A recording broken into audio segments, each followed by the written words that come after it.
అధికారంలో ఉన్న 5 సంవత్సరాలు తెర వెనక రాజకీయం చేసినటువంటి వ్యక్తి ఎవరైనా ఉన్నారంటే వైఎస్ జగన్మోహన్ రెడ్డి. రాష్ట్ర ప్రజలు ఇతను చేసిన నిర్వహణకు 11 సీట్లకే పరిమితమై ఒక మూలను కూర్చోబెట్టిన తర్వాత ఇతనికి ఏమి చేయాలనో, ఏమి మాట్లాడాలనో, ఏ విధంగా మళ్ళీ ప్రజలను మభ్యపెట్టి డైవర్షన్ పాలిటిక్స్ను ఏ విధంగా చేయాలనేటువంటి ఒక ఆలోచనతో ఈ మధ్యకాలంలో మీడియా ముందుకు వచ్చి కూటమి ప్రభుత్వం కక్ష సాధింపులు, ముఖ్యంగా చంద్రబాబు నాయుడు గారు కక్షపూర్తి సాధింపులతో ప్రతిపక్ష నాయకులపై అక్రమ కేసులు బనాయిస్తున్నాడు అనేటువంటి ఒక మాట. జగన్మోహన్ రెడ్డి, నీకు అక్రమన్నా నీచమన్నా అనేటువంటి పాయింట్ మాట్లాడే అర్హత నీకుందా జగన్? ఎందుకు నువ్వు మళ్ళీ డైవర్షన్ పాలిటిక్స్ మొదలు పెడుతున్నావు? మళ్ళా మనం అధికారంలోకి వస్తున్నాం, తొందరలో అధికారంలోకి వస్తున్నాం, అప్పుడు వీళ్ళందరినీ వేరి కేసులు పెట్టేస్తాం, లోపల పంపిస్తాం. జగన్, ఆ రోజుల్లో మీ తండ్రి గారి చనిపోయిన రోజు ఆ శవాన్ని కూడా వెతుక్కోకుండా, నీకు సీఎం కుర్చీ కోసం ఆ శవాన్ని కూడా వెతుక్కోకుండా సంతకాల సేకరణ చేసే రోజు ఈ రాష్ట్ర ప్రజలు గుర్తించలే. మరి ముఖ్యంగా నీవు అధికారంలోకి కోసం నీ పినతండ్రి అయిన వైఎస్ వివేకానంద రెడ్డి గారిని గొడ్డలతో నరికించి సంపించి అపనిందను ఆనాటి నారా చంద్రబాబు నాయుడు పేరు మీద నారాసుర చరిత్రని నువ్వు పెద్ద నీ సాక్షి పేపర్లు ఇచ్చిన పొద్దు ఆ రోజు కూడా ఈ రాష్ట్ర ప్రజలకు అర్థం కావడం లేదు. నీకు అధికారం ఇచ్చిన తర్వాత నీకు అధికార దాహంతో నీకున్నటువంటి అహంకారంతో ఈ రాష్ట్ర ప్రజలను, రాష్ట్రాన్ని సర్వనాశనం చేసి ఏ ప్రజలైతే ఎస్సీ, ఎస్టీ, బీసీ మైనార్టీలు అయితే నీకు పట్టణం కట్టినారు వాళ్ళందరినీ కూడా నిర్దాక్ష్యంగా కులాలకు మతాలకు అతీతంగా నీ అధికారం కోసం నీవు నీ బినామీలు రక్త చరిత్రగా సృష్టించారు చూడు. ఆ రోజు కూడా సక్రమంగా ఈ ప్రజలకు అర్థం కావడంలే.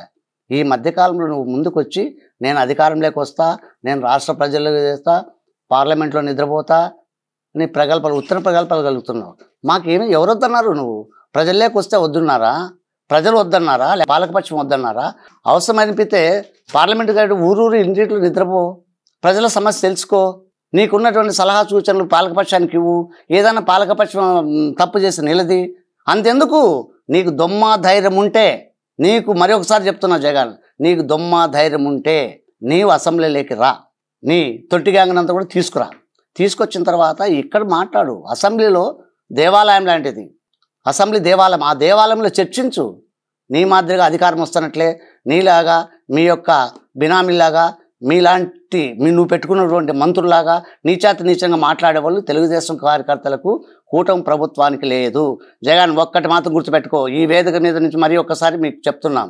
ఆ రోజుల్లో వాళ్ళ అధికారం వైఎస్ఆర్సీపీ అధికారంలో ఉన్నప్పుడు జగన్మోహన్ రెడ్డి యొక్క సూచనల ప్రకారంగా ప్రతి ఒక్కరిని చంపారు, చేశారు, అత్యాచారాలు చేశారు, బినామీలు చేశారు, వాళ్ళకి ఇష్టాంతరం కొద్ది చేసి ఈరోజు కూడా ప్రతిపక్షంలో వాళ్ళు దాడులు చేస్తుంటే మేము ఏ విధంగా ఉండాలంటే అడిగితే మా అధినాయకుడు మహానుభావుడు ఈ రాష్ట్రానికి ముఖ్యమంత్రి వర్యులు శ్రీ నారా చంద్రబాబు నాయుడు గారు చెప్పేటటువంటి మాకు ఇస్తున్నటువంటి సూచనలు ఒకటే, అమ్మ మనము ప్రతిపక్షంలో ఉన్నప్పుడు వాళ్ళు ఎన్ని ఇబ్బందులు పెట్టినా మనం భరాయించాం, ఇప్పుడు అంతకు రెండింతల ఇబ్బందులు వచ్చి మనం భరాయించాలి. ఈ రాష్ట్ర ప్రజలు మన మీద నమ్మి మనకు పదవి అంటగట్టారు, మనకి రాష్ట్రాన్ని మళ్ళీ అప్పచెప్పారు. ఏం చేసినా ఓటు వేసిన వాడైనా ఏకపోడైనా కులాలకు మతాలకు పార్టీలకు అతీతంగా 5 కోట్ల మంది ప్రజలు మన వాళ్ళు. కానీ ఈ 5 కోట్ల మంది ప్రజలను కాపాడుకునే బాధ్యత నా పైన ఉన్నది. నా పైన ఉందంటే మీ అందరిపైన కూడా ఉన్నట్లే. మీరు ఎవ్వరు కూడా ఎటువంటి పరిస్థితుల్లో ఆందోళన పడనక్కర్లేదు. మీరు ఎవరిని కూడా దాడులు చేయకూడదు, ఎవరిని కూడా విమర్శించకూడదు, ఎవరిని కూడా అసభ్య ప్రవర్తనలు చేయొద్దండి, ఎక్కడ దాడులు చేయొద్దండి. చట్టం దాని పని చేసిపోతుంది. తప్పు చేసిన ఎంత వాడినైనా కూడా చట్టం శిక్షించే బాధ్యత ప్రభుత్వం తీసుకుంటుంది. ఈ కూట ప్రభుత్వం దానికి ఖచ్చితంగా కట్టుబడి ఉన్నది. కాకపోతే మీరు ఎవ్వరు కూడా ఎక్కడిని కూడా వాళ్ళ మాదిరిగా కక్ష సాధింపులు పోయేదానికి దారి లేదనేటువంటి మమ్మల్ని కట్టడి చేస్తున్నాడంటే ఆ మహానుభావుడైన చంద్రబాబు నాయుడు గారికి నీకున్నటువంటి తేడాది. జగన్, ఏం చేస్తున్నావు నువ్వు? రా, ప్రజలేక రా, చేసుకో. ఎవరు చేసింది వద్దన్నారా? మేము పెట్టుకుని వచ్చేసి ఏరి పారేసి ఏంది? నువ్వు ఏరేది లేదు, పెట్టేది, నువ్వు వచ్చేయలేదు, సచ్చేయలేదు. నీకు అధికారం ఏదానికి ఇస్తారు? అధికారం ఇస్తారని నువ్వు ఏ విధంగా కలగంటున్నావు?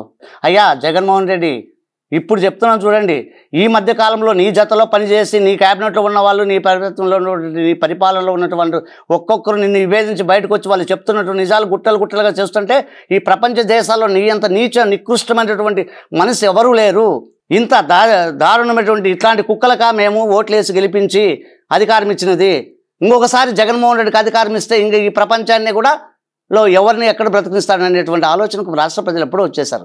నీ పగటి కళ్ళు కనద్దు, నీ డైరెక్షన్ పాలచక్రం చేసినా, నువ్వు ఎన్ని ఇదులు చేసినా, ఎన్ని పోయినటువంటి వచ్చేసి ఎక్కడ లాస్ట్కు మీ బినామీలు ఒక్కొక్క 6 కోట్లు 600 కోట్లు 700 కోట్లు 1000 కోట్లు ప్రకారం బయటపడుతుంటే ఏ స్కీములు ఏ ఇదులు లేకుండా కనీసం మీరు చేసినట్టు ఖర్చు సాధింపులు ఎంత ఇదిపకం చేసుకున్నట్టు.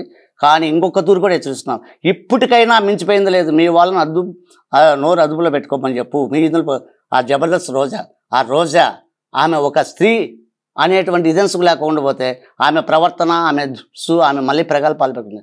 అమ్మ రోజా గారు, నీకు కావచ్చు, మీ అధినాయకుని కావచ్చు, మీ యొక్క బినామీలకు కావచ్చు, ఇది అంతం కాదు, ఆరంభం మాత్రమే.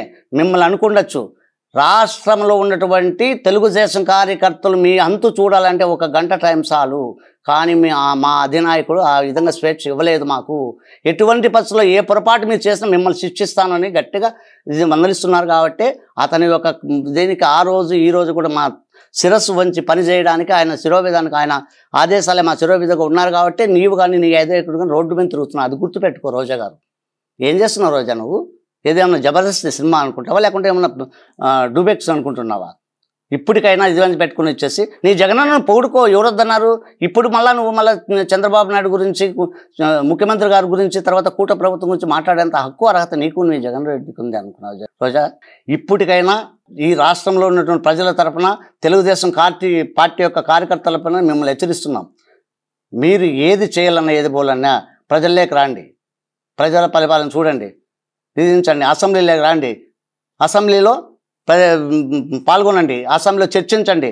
ఆ రోజు మీకు ఇచ్చేటువంటి ఏదైనా ఉంటే, మీకు ఉన్నటువంటి దొమ్మ ధైర్యం ఏదైనా ఉంటే అక్కడ చూసుకుందాం. అంతేగాని మీ ఉత్తర ప్రగల్భాలు, మీ డైరెక్ట్ పాలిటిక్స్లు చేసి ఈ రాష్ట్ర ప్రజలు మిమ్మల్ని నమ్మి, మిమ్మల్ని రాష్ట్ర ముఖ్యమంత్రి కాదు కదా జగన్, నీ పులివిందల్లో కూడా నువ్వు వచ్చే 29లో చెత్తగా ఓడిపోతున్నావని ఈ వేదికతో నేను హెచ్చరిస్తున్నాం.